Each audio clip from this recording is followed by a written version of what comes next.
오늘은 하늘에는 영광, 땅에는 평화라는 제목으로 잠깐 하나의 말씀 같이 나누도록 하겠습니다. 예수님이 탄생하실 때에 천군 천사들이 찬송을 하였어요. 그렇죠? 오늘 본문이 그 찬송의 내용이 담겨져 있는데 그 내용은 이렇습니다. 지극히 높은 곳에서는 하나님께 뭐죠? 영광이요. 땅에서는 하나님이 기뻐하신 사람들 중에 평화로다. 이 찬송을 천군 천사들이 예수님이 탄생하실 때 찬송으로 올려드린 것입니다. 여러분, 왜 예수님의 탄생이 하늘에는 영광이고 땅에는 평화일까요? 오늘 그 이유를 한번 같이 나눠보는 시간 갖도록 하겠습니다.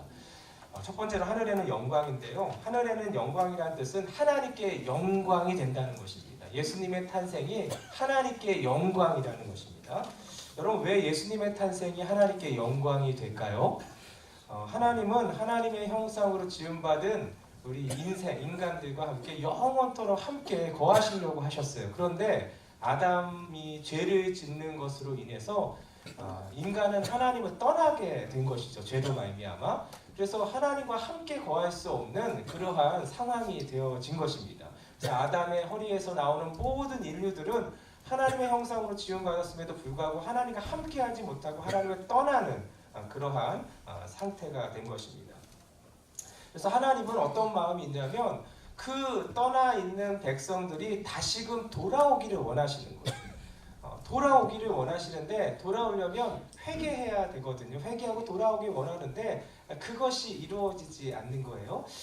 그래서 하나님 아버지의 마음은 어떤 마음이냐면 성경에 보면 비유가 나오는데 탕자의 비유가 있잖아요. 탕자처럼 떠난 그 아들을 기다리고 있는 거예요. 하나님 아버지는. 돌아오면 좋을 텐데, 빨리 돌아올 텐데, 언제나 돌아올 건가? 이것을 기다리고 있는 분이 지금도 우리 하나님이신 줄 믿으시기 바라겠습니다. 그래서 성경에 또 다른 이미지는 선한 목자의 이미지가 있어요. 99마리의 양이 있는데 한 마리 양이 길 잃어버렸어요. 그렇죠? 그런데 선한 목자는 99마리의 양을 그대로 두고 한 마리 길 잃어버린 양을 찾아서 떠나는, 그렇죠? 그래서 찾으려고 하는 그런 마음이 하나님 아버지의 마음이라는 거예요. 그래서 길 잃어버린 하나님을 떠난 백성들이 다시금 돌아오기를 원하는 그러한 마음이 하나님 아버지의 마음이라는 것이죠. 그것이 바로 구원이지 않습니까? 그래서 모든 인류가, 모든 인생이 다 구원받기를 원하시는 것이 하나님의 마음이에요. 그런데 예수님이 온 이유가 무엇이에요? 인자가 온 이유를 누가복음 19장에는 이렇게 말하고 있어요. 인자가 온 것은 잃어버린 자를 찾아 구원하려 함이라. 믿으시면 아멘. 잃어버린 자를 찾아 구원하시기 위해서 예수님께서 이 땅에 오신 것입니다. 얼마나 기뻐하시겠어요. 하나님의 마음을 그대로 아시고 그것을 이루기 위해서 예수님께서 이 땅에 오신 것이죠. 모든 인생들을 하나님께로 돌아올 수 있도록 예수님께서 이 땅에 오셔서 그 모든 길을 열어주시기 위해서 이 땅에 오셨다는 거예요. 이 땅에 오셔서 그 구원을 이루기 위해서 예수님이 하신 것은 무엇이냐면 우리의 죄로 말미암아 하나님과 갈라서게 되고 하나님과 끊어지게 되고 하나님과 서로 떠나게 되었던 그러한 사이를 예수 그리스도가 십자가에서 자신의 살을 찢어주시고 피를 흘려주심을 통해서 이어주신 사건이 바로 십자가 사건이거든요. 이를 위해서 예수님께서 육신의 몸을 입고 이 땅에 오신 것입니다. 누가복음 15장에 보면 이런 말씀이 있어요. 죄인 한 사람이 회개하면 하늘에서 회개할 것 없는 의인 99으로 말미암아 기뻐하는 것보다 더하리라. 그러니까 하나님의 마음은 뭐냐면 하늘에 있는 의인 99보다 주는 기쁨보다 잃어버린 자가 다시 돌아오는 게 더 기쁘다는 거예요. 그만큼 하나님께서 다시 돌아오기 원하시는데 그 일을 위해서 예수님께서 이 땅에 오셨다는 거예요. 이 땅에 탄생한 이유는 단 한 가지, 구원을 이루기 위해서인데 그 구원을 이루기 위해서 예수님께서 십자가에서 그 모든 죄를 다 구속해 주시는 귀한 은혜를 베풀어 주시기 위해서 예수님이 육신의 몸을 입고 이 땅에 오신 사건이 성탄절 크리스마스인 겁니다. 너무 좋지요? 그래서 하나님이 너무너무 기뻐하시는 거예요. 하나님께 영광이라는 것은 무엇이냐면 예수님이 오신 이유가 바로 그 구원을 위해서 다시 회개하여 잃어버린 자를 다시금 돌아오게 하기 위해서 예수님께서 구원의 길을 열어주시기 위해서 이 땅에 오셨기 때문에 하나님께는 예수님의 탄생이 그토록 하나님께 영광이 되었던 것입니다. 할렐루야. 그래서 천군 천사가 그렇게 고백하고 노래하는 것이죠. 예수님의 탄생을 통해서 지극히 높은 곳에서는 하나님께 영광입니다 라고 찬송을 했던 것입니다. 여러분 2000년 전에 그 예수님의 그 은혜가 오늘도 우리 가운데 있게 되는 줄 믿습니다. 두 번째로 땅에서는 평화라는 거예요. 땅에서는 평화라는 것은 무엇이냐면 땅에 있는 사람들에게 평화가 임했다라는 거예요. 믿으시면 아멘. 예수님이 오심을 통해서 평화가 이루어졌다는 것이죠. 왜 평화가 임하였을까라는 거예요. 여러분 죄로 인해서 인간과 하나님 사이가 이제 끊어지게 된 것이죠. 인간이 등을 돌리게 된 것이잖아요. 떠나게 된 것이잖아요. 그래서 예수님은 떠나게 된 거예요. 그러니까 하나님을 떠나게 되고 하나님과 끊겨진 사건이 그 죄잖아요. 죄. 그렇죠? 그래서 인간은 아담 이후로부터 모두 다 태어날 때부터 이미 죄인으로 태어나는 거예요. 우리 다 아시는 것 같이 우리가 왜 죄인입니까? 뭘 우리가 잘못했기 때문에 죄인입니까? 예수님을 알지 못하는 사람들은 다 그렇게 얘기할 수가 있잖아요. 그렇죠? 그런데 참 재미있는 것은 무엇이냐면 성경에 보면 한번 보세요. 성경에서 가장 큰 계명이 뭐라고 하죠? 너희는 마음을 다하고 목숨을 다하고 뜻을 다하여 주 너희 하나님을 사랑하라 하셨으니 이것이 크고 첫째 되는 계명이라고 하셨잖아요. 여러분 첫째 되는 계명, 가장 큰 계명이 뭐냐? 하나님을 사랑하는 거예요. 그런데 죄인의 특성은 무엇이냐면 죄인들의 특성은 하나님을 알 수도 없고 하나님을 찾을 수도 없고 하나님을 깨달을 수도 없는 거예요. 그러니까 알지도 못하고 깨닫지도 못하고 찾지도 못하는 사람이 어떻게 하나님을 사랑할 수가 있겠어요? 이게 안 되는 것이죠. 그래서 죄인이라는 것입니다. 첫 번째 계명조차도 이룰 수가 없고 지킬 수가 없는 게 뭐냐면 죄인이에요. 왜냐하면 하나님을 알지 못하기 때문에. 그래서 인간은 모두가 다 죄인이라는 것입니다. 그런데 죄인은 아까도 말씀드린 것처럼 하나님과 떠나게 되는 것이잖아요. 근데 하나님이 어떤 분이시냐? 생명의 근원이신 거예요. 모든 것의 모든 것 되신 분이 그 근원이 하나님이신 것이죠. 여러분 기쁨의 근원도 하나님이세요. 믿으시면 아멘. 우리의 평화의 근원도 하나님이십니다. 믿으시면 아멘. 사랑과 은혜의 근원도 누구세요? 하나님이신 거예요. 여러분 모든 만족과 안정도 누구로부터 오는 거예요? 하나님. 그런데 그 하나님으로부터 떨어져 나간 거예요. 끊어진 거예요.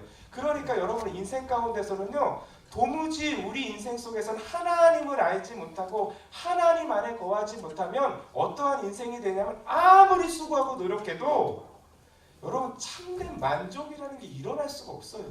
참된 기쁨이요? 사랑과 은혜요? 이런 것들이 우리 가운데 채워질 수가 없다는 것입니다.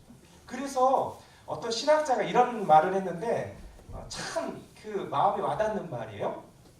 하나님께서 인생을 창조하실 때는 하나님이 아니면 채울 수 없는 빈 공간을 만드셨다는 거예요. 너무 잘 표현했죠? 저만 그렇게 느끼나?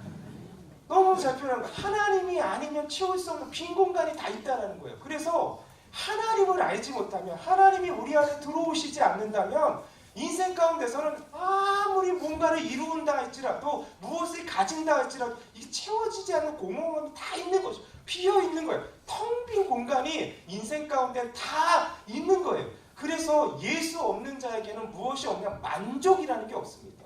기쁨이라는 것이 없고 완전한 평화가 우리 가운데 임하는 것을 경험할 수가 없는 거예요. 왜냐하면 하나님이 그렇게 디자인하셨기 때문에 그렇습니다.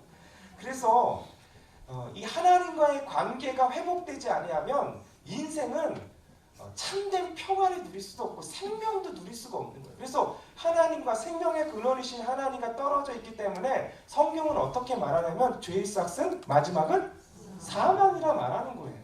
왜냐하면 근원으로부터 떨어져 있기 때문에 살 수가 없는 것이죠. 예, 여러분 나뭇가지가 떨어져 있으면 어떻게 되는 거예요? 살 수가 없는 것이죠. 여기 지금 꽃꽂이는 없지만 여러분 꽃꽂이가 살아있는 거예요? 죽어있는 거예요?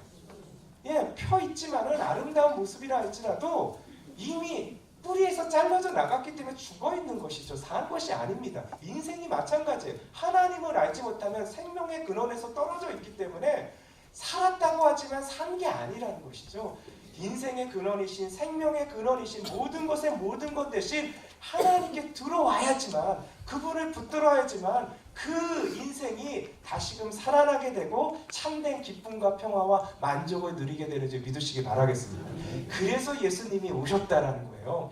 하나님과 우리 사이에 벌어진 사이, 원수된 사이를 하나님께서 이것을 다시 메꾸기 원하시는데 그 메꾸기 위해서 예수님께서 이 땅에 오신 것이라는 거예요.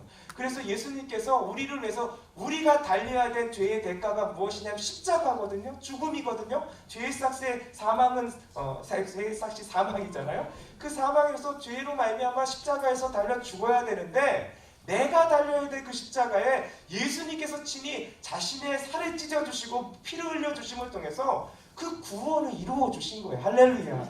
하나님과 우리의 사이의 간격들을 그 십자가로 채워주신 줄 믿으시길 바라겠습니다. 모든 피를 흘려주셔서 그 보혈의 피가 우리를 죄에서 자유케 하고 어둠에서 빛으로 나오게 하시고 하나님의 귀한 은혜를 더불어 절망에서 소망 가운데 임하게 하시는 놀라운 은혜를 우리 예수님께서 펼쳐주신 줄 믿으시길 바라겠습니다. 이를 위해서 예수님께서 오셨다는 거예요.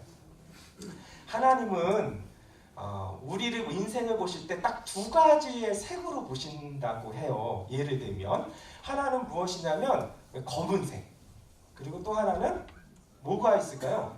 흰색이에요. 예. 검은색과 흰색인데 흰색은 뭐예요? 의인일 때 흰색이에요. 의인은 흰색이라서 하나님이 그 의인을 보실 때 흰색을 보실 때 하나님의 나라로 나아가게 하시는 축복을 복을 주시게 되는 것이죠. 그런데 죄인은 어떻게 될까요? 검은색이에요. 검은색은 다 죄인인 거예요. 그러니까 이 세상에는 중간지대는 없어요. 흰색 아니면 검은색 두 가지가 있는 것이죠. 죄인인 검은색은 어떻게 될까요? 검은색은 다 어떻게 돼요? 죽음의 길로 나아갈 수밖에 없는 것이죠. 심판의 대상이 될 수밖에 없는 것이죠. 그런데 죄가 있으면 다 무슨 색깔로 보여요? 검은색으로 보이는 거예요. 죄가 없어야지 흰색인데 이 세상에는 어떤 색만 있을까요? 죄가 없나요? 죄가 있죠. 그러면 둘 중에 하나인데 50%인데 검은색이죠. 검은색밖에 없는 거예요. 하나님은 하얀색을 찾고 싶은데 어머 우리 찬양대는 하얀색이네. 하얀색도 있네. 네. 근데 이 세상을 볼 때 죄인인 사람들에겐 다 검은색이라는 거예요. 하나님은 구원해주고 싶어도 검은색은 심판의 대상이 되는 거예요. 그런데 하나님이 딱 예외로 여기시는 게 한 가지가 있는 것이죠. 그게 무엇이냐면 빨간색인 거예요. 하나님은 이 빨간색을 보시면 무엇으로 하나님께서 인정해 주시냐면 하얀색으로 인정해 주신다는 거예요. 빨간색만 보시면 하얀색으로 인정해 주시는 거예요. 그래서 예수님께서 이 땅에 오신 것입니다. 예수님이 왜 피를 흘려주셨느냐? 예수님께서 피를 흘려주심을 통해서 그 피를 믿는 자는 머리부터 발끝까지 예수님의 보혈로 덮어지는 거예요. 믿으시면 아멘. 우리 예수님께서 우리를 위해서 십자가에 달려 돌아가심을 통해서 온갖 피를 흘려주심을 통해서 그 보혈이 내 죄를 사하여 주시고 그 보혈이 나를 깨끗해 하여 주십니다. 예수님을 믿는다라는 것이 그 보혈을 믿는 것 아니겠습니까? 그 보혈을 믿는 자에게 지금도 하나님의 은혜로 말미암아 이 빨간색이 우리 가운데 흐르게 되어서 사실은 우리는 여전히 검은색인데, 그렇죠? 여전히 검은색인데도 불구하고 예수님의 피를 의지하고 예수님의 피가 우리 가운데 흐르게 될 때에 하나님은 지금도 우리를 하얗다 인정해 주시는 줄 믿으시기 바라겠습니다. 이를 위해서 우리 예수님께서 이 땅에 오셨다라는 거예요. 여러분, 우리가 다 예수 믿잖아요. 믿으시면 아멘. 영접하는 자고 그 이름을 믿는 자들에게는 하나님의 자녀가 되는 권세가 이미 우리에게 임했어요. 그런데도 불구하고 우리 보면은 하나님 앞에서 부끄러운 모습들 있잖아요. 여러분 정말 하나님을 마음을 다해서 목숨을 다해서 뜻을 다해서 매 시간 매 순간마다 살고 계십니까? 아멘 하셔야 되는데 이게 참 어려운 거예요. 그렇죠? 어려워요 이게. 저도 어려워요. 아멘 하기가 어려워요. 하고는 싶어요. 그런데 우리의 나약한 육신이 너무너무 쉽지 않습니다. 그렇죠? 마음은 어리는데 내 육신이 그렇게 따라가지 못해요. 육신의 장막을 입고 있는 순간은 우리가 영원히 그렇게 하기가 쉽지가 않아요. 그렇죠? 그런데도 불구하고 하나님이 우리를 의인 삼아 주시고 하얗다 인정해 주시는 것은 무엇이냐면 우리가 예수 그리스도의 피를 믿기 때문에 그렇습니다. 예수님의 피를 믿기 때문에 여전히 우리 가운데 검은색이 있다 할지라도 그렇죠? 예수님의 피로 덮어주시기 때문에 오늘도 우리가 왜 의인이냐면 그 피 때문에 그런 것입니다. 할렐루야. 예수님이 우리 안에 들어오시면은요 떠나시지 않습니다. 그 보혈이 있기 때문에 그 보혈 때문에 우리를 하얗다 인정해 주시는 것입니다. 그래서 예수님께서 이 땅에 오신 거예요. 뭐가 되기 위해서요? 하나님과 우리 사이에 화목제물이 되어주시기 위해서. 그래서 십자가에서 자신의 살을 찢어주신 것이고 그 피를 다 흘려주신 것입니다. 예수 믿는 자는 하나님과 화목하게 되는 것이죠. 할렐루야. 이 일을 위해서 예수님께서 오신 것입니다. 또한 예수님이 이 땅에 오심을 통해서 하나님과 화목된 자는 어떻게 하나 세상에서도 그 화목의 역사가 임하게 된다는 거예요. 평강의 역사가 임하게 된다는 거예요. 여러분 예수 안에 있을 때 예수님이 이루신 평강의 왕이신 예수님의 놀라운 은혜의 통로가 되는 줄 믿습니다. 예수 안에 있는 자들에게 세상에 미움과 다툼이 있는 곳에 예수 안에 있는 자가 가게 되면은 그 미움과 다툼이 평화로 변하게 되는 놀라운 역사가 임하게 될 줄 믿습니다. 여러분 절망 가운데 빠진 자들이 얼마나 많습니까? 우리도요 우리의 마음속에 절망 가운데 빠질 수 있어요. 그렇죠? 그런데 예수 안에 거하기만 하면 그 예수님의 평화가 그 절망을 벗어나게 하여 주시는 줄 믿습니다. 왜냐하면 여러분 어둠은 빛이 비치면 다 사라지게 되어 있는 거예요. 어떠한 어둠이라 할지라도 예수 안에 있으면 그 빛이 비치면 우리 안에 있는 그 어둠은 다 사라지게 될 줄 믿습니다. 그리고 우리 가운데 있는 여러 가지 어둠의 현장들이 있잖아요. 절망의 현장들이 있잖아요. 슬픔의 현장들이 있잖아요. 근심과 걱정과 염려의 현장들이 왜 우리 가운데 없겠습니까? 그렇죠? 그런데 예수 안에 있기만 한다면 그분의 빛이 비치기만 한다면 우리 가운데 하나님이 함께 해주시는 하나님이 약속하여 주시는 완전한 평화가 무엇인지를 누리게 되고 맛보게 될 줄 믿으시기 바라겠습니다. 이를 위해서 예수님이 오셨다는 거예요. 저는 이 시간에 한 가지만 더 같이 나누고 싶은데요. 그렇다면 하나님께서 예수 그리스도를 보냄을 통해서 하나님께는 영광이고 땅에서는 평화가 임했잖아요. 그렇다면 오늘도 우리가 살아가는 이유가 무엇이냐는 거예요.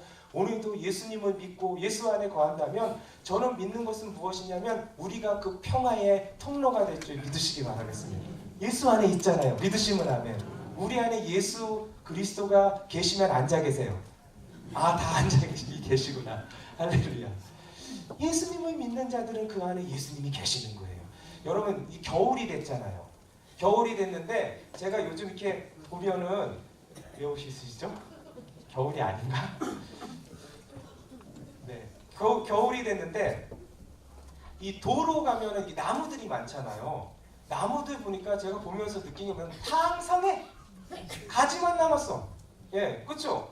잎사귀가 하나도 없대. 어떻게 저렇게 가지에 하나도 없더라고요. 어떻게 다 떨어진 거예요. 그렇죠? 하나도 가지만 앙상하게 남아있는데 가지만 앙상하게 남아있으니까 보기도 좀 그런데 또 멋은 있더라고요. 또 나름대로. 그런데 중요한 것은 뭐야? 제가 예언 한번 할까요? 제가 예언할게요. 뭐냐면 이런 거 하면 안 되는데 예언할게요.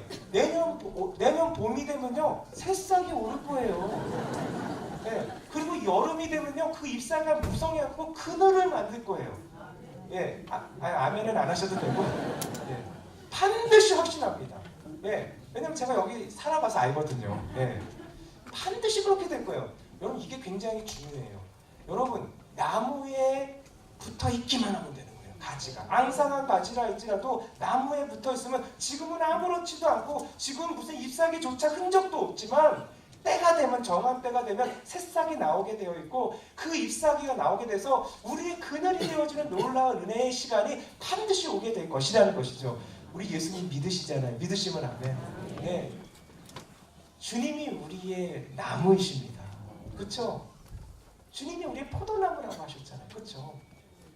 그 안에 우리가 있기만 한다면 지금은 아무것도 보이지 않는다 할지라도 언젠가 싹이 나게 될 거예요.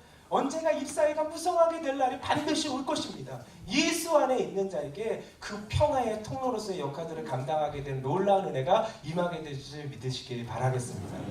그런데 그러면 도대체 평화가 뭐냐는 거예요.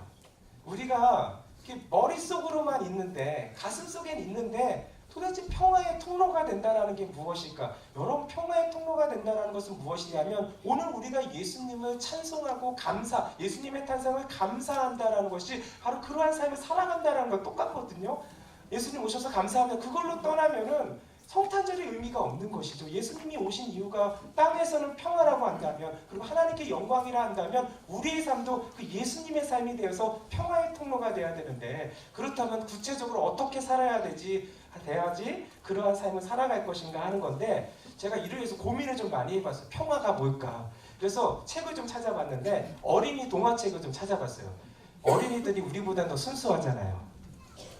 그쵸? 예, 그래서 좀 때가 덜 묻은 어린이들이 평화를 뭐라고 생각할까? 그 평화를 알면은 우리가 그 평화를 위해서 만약에 애쓰고 수고한다면 적어도 하나님께서 말씀하시는 그 평화를 이루는, 예수님께서 이루시는 그 평화를 조금이나마 이루는 그러한 삶을 살지 않을까 하는 생각을 한번 해보게 되었어요. 그래서 제가 한번 찾아봤는데 이 토드의 즐거운 세상이라는 애니메이션 작가인 토드 파가 쓰고 그린 평화는요 라는 책이 있어요.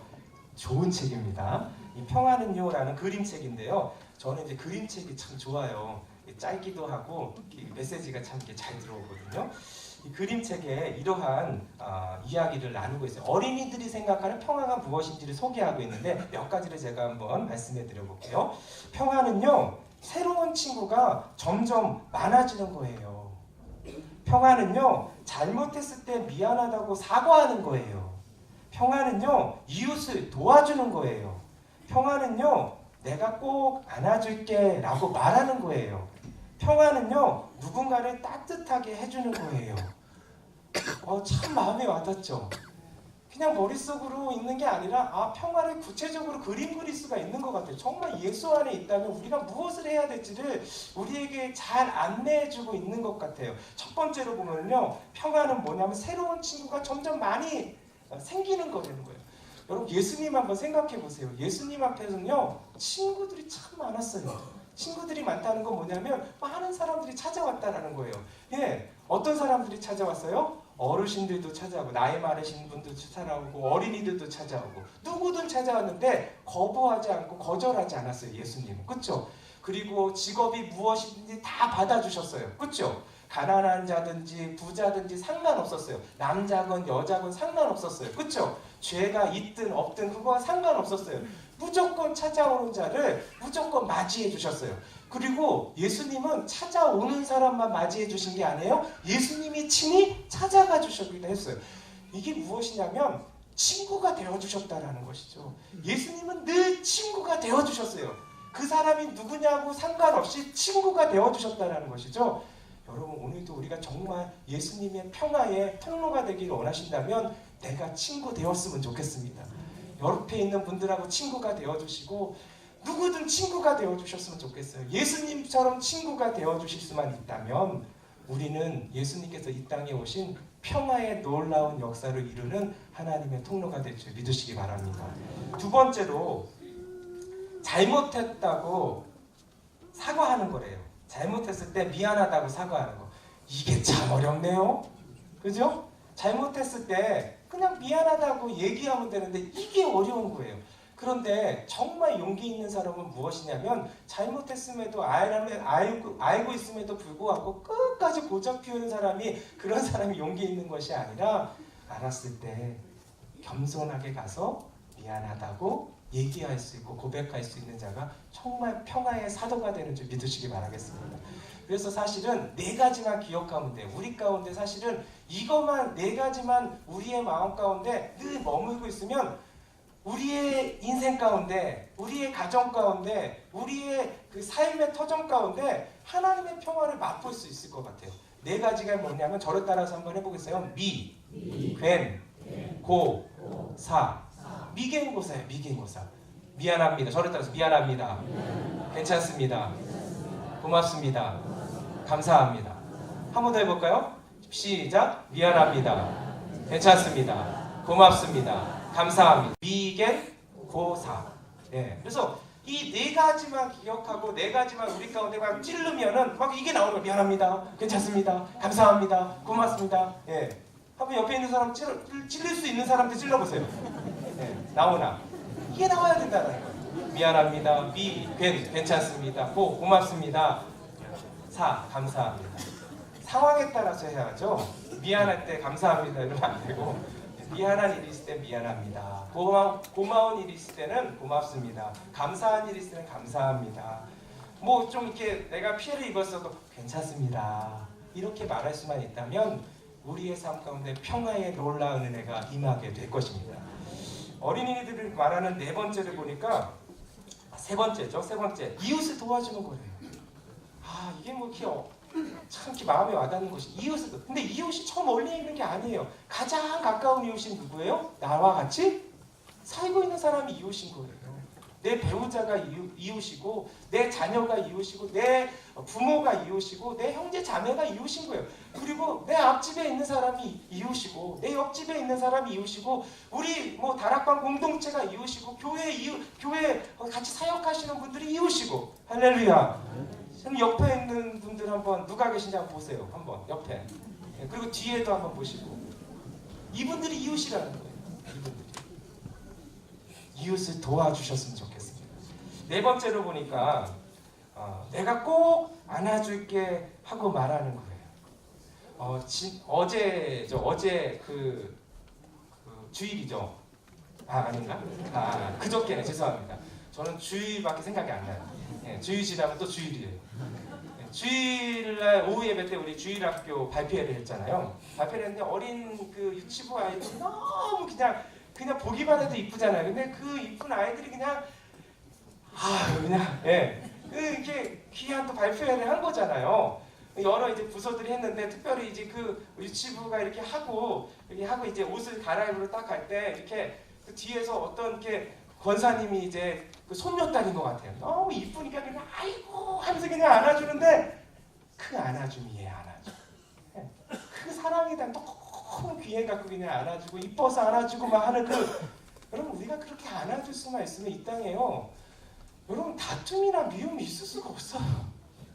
이게 어느새 사라졌어요. 안아주는 게 사라진 거예요.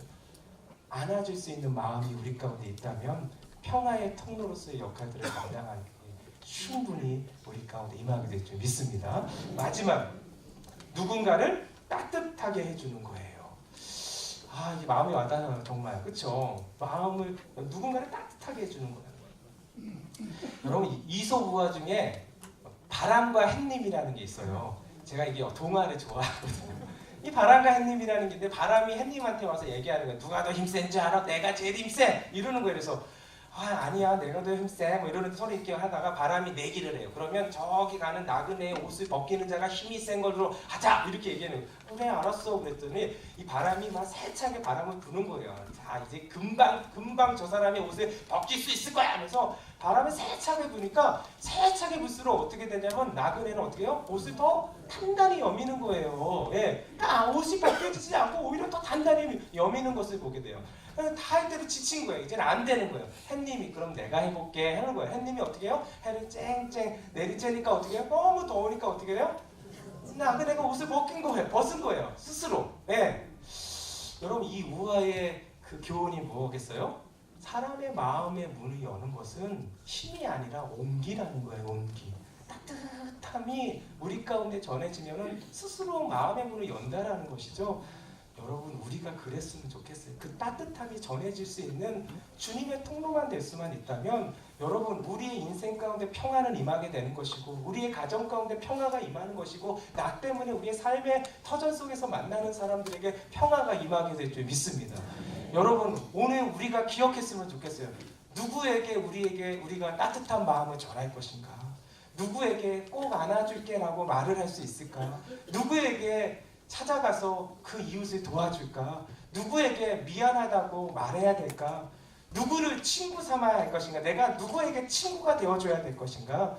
그 누구에게 찾아갈 수 있는 하루가 되시고 내일이 되시고 모레가 되시고 우리의 삶이 된다면 우리는 예수님께서 이 땅에 오신 평화의 귀한 역사를 이루는 주님의 제자요 주님의 통로가 될 줄 믿습니다. 그 은혜가 우리 가운데 넘치기를 예수님의 이름으로 축원드립니다.